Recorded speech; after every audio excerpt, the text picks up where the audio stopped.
They all respect him as a great man and the father of the faith. And the Jews and the Arabs claim him as their forefather. Rightly so. He sired great nations.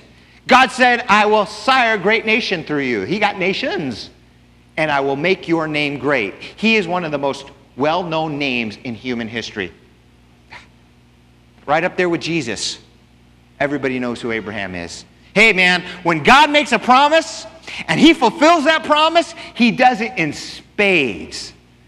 I remember, in fact, I think it was Bill pointed it out to me this week when we were talking about some of the things we wanted to do around here.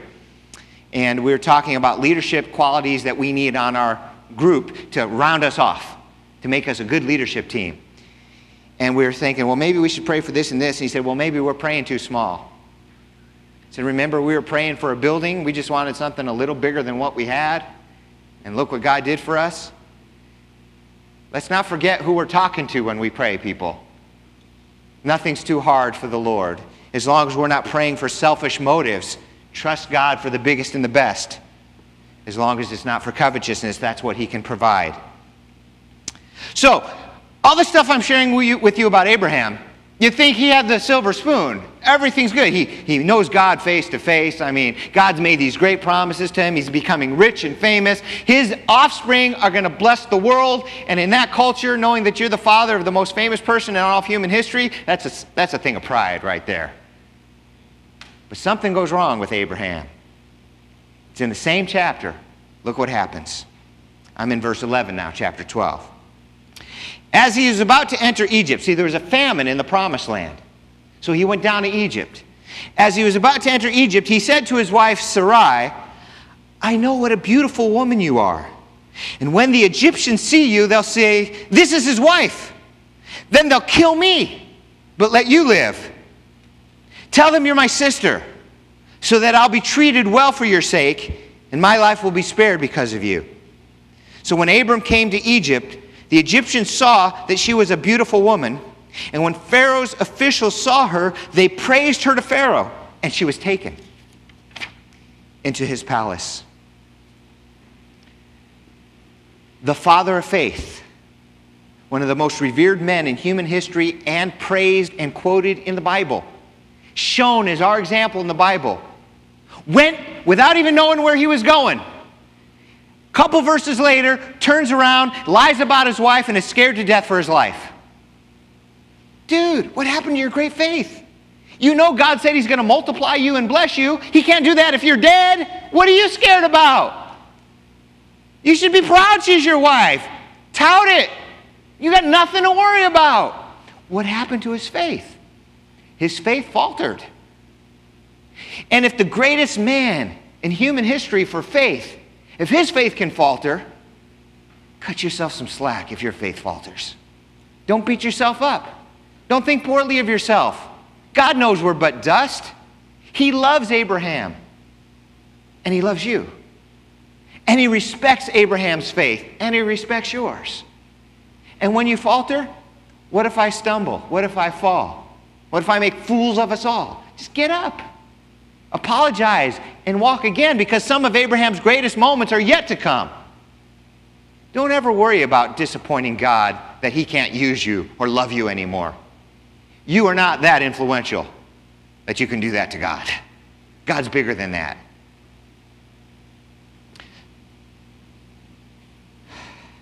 That's why today's sermon is Abraham, a person just like you and me. Because he was just a guy. Sometimes he was strong, sometimes he was weak.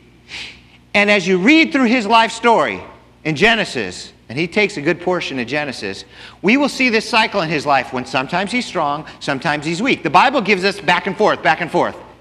And I find hope in that. I find encouragement in that. I'm thankful that that story's in there, because then a guy like me has some hope in what I'm doing with God. Chapter 12, he has faith and falter. He walks where God tells him to walk, but then he lies about his wife and he's scared for his life. Chapter 13, faith. He walked the land. Chapter 14, he meets Melchizedek. We'll be there next week. Chapter 15, Abraham believed God and it was counted to him as righteousness. Chapter 16, he takes a second wife to have a son because obviously God's taken too long or something. I don't know. Where's your faith, Abraham, what do you mean you're taking a second wife? Don't do that. Caused all sorts of problems. Chapter 18, faith again, pleads for Sodom and Gomorrah. Chapter 20, he's afraid that the king of Gerar will see his beautiful wife and take her. Abimelech. So he lies and says it's my sister. Dude, didn't you learn anything the first time? How many of you have done the same mistake more than once? Let me see your hand. You are like Abraham. God bless you. Me too. I'm like Abraham. Then chapter 21, Sarah gets pregnant. Back and forth, back and forth. Well, the first time he lies, his wife gets stolen. Now what do I do?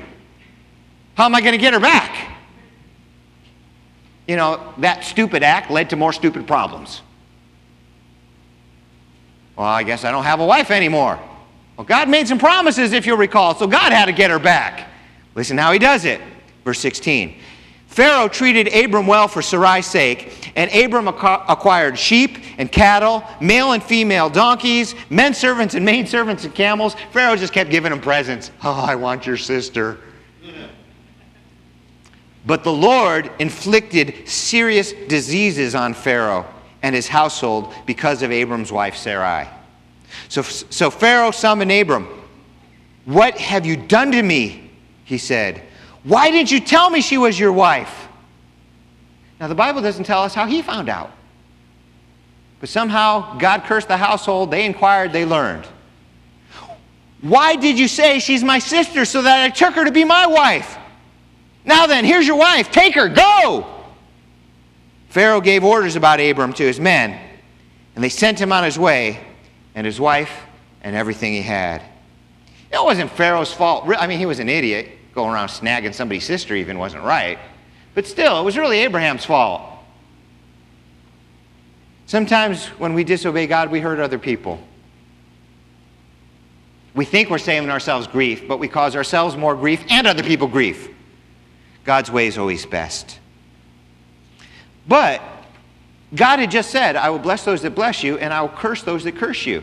Snagging his sister wife was seen as a curse. And so Pharaoh's household was cursed. Now, these blessings and cursings that God promised to protect and guide Abraham were passed down through his descendants all the way to the modern Jewish person, or at least Jewish nation, I should say. God said to Abram, I will bless those that bless you. And this extended down to his descendants. Isaac blessed Jacob. Listen to what he said.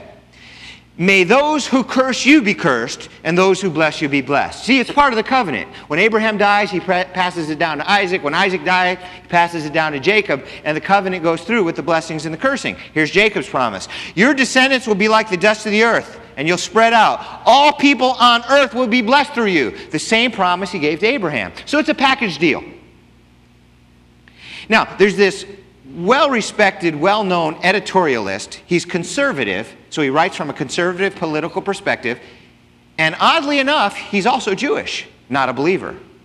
Jewish people are more often known for being liberal than conservative. But he's very vocal. His name's Dennis Prager. I don't know if you've heard of him, but he's worth looking up. He's a brilliant man, very well-reasoned. Wish he was one of ours. Maybe down the road he'll give his life to the Lord. But he said Christians kept quoting this verse to him. I will bless those that bless you and curse those who curse you. And he never took it very seriously until he checked it out himself. And then he wrote an editorial about it. I've got a portion of the editorial, about half of it. Let me read it to you, the pieces I've extracted.